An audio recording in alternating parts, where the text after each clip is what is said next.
could be used definitely in schools to see brain activity, see how different students learn differently, and kind of optimize the learning ability of different students to improve their results and prepare them for future life. I feel like that was a very cool experience. I enjoyed it. It was very satisfying to watch how my brain activity was. I was really focused. It was a bit hard at sometimes. I did laugh a little bit, so. I mean, it's measuring focus, but it's really, really hard to focus because there's so much going on in here. You just have to really, really concentrate on what's going on.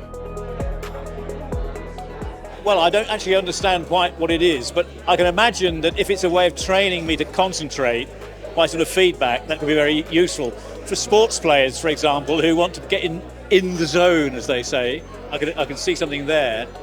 For students, you could see how many beers you could drink before you go off the scale, I suppose. Whether that's a good feature or a bad feature remains to be seen, but it's certainly a fascinating concept. I play competitive table tennis. And I started thinking about table tennis technique, and it just started skyrocketing. But that's a lot of focus, right? That's reaction time, that's information processing. Yeah.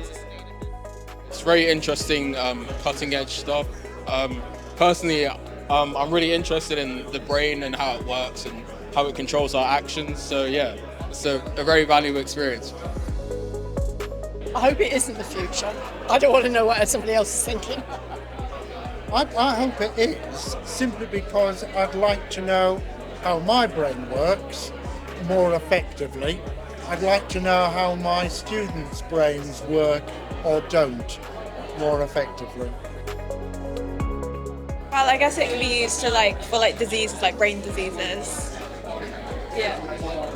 Like tracking how bad they're getting, the progress of treatment, I guess, medicine. Yeah, I think majority medicine, but then I guess you sort of have more uses you can have for it in terms of if you want to study someone, it's useful to be able to see their brain, which might impact. The government going to start studying us. Yeah. I'm just really disappointed in 9 seconds. What did you think of the brain scanning? I thought it was fun, and it would have been easier to concentrate if the guy hadn't been talking all the time. I did wonder whether seeing how people concentrate when they're driving. If you're driving along a boring motorway, then you could lose concentration or something. So perhaps how you could have more interesting things on motorways, maybe, I don't know. If people understood better what was happening and used it a lot, they can probably benefit from it.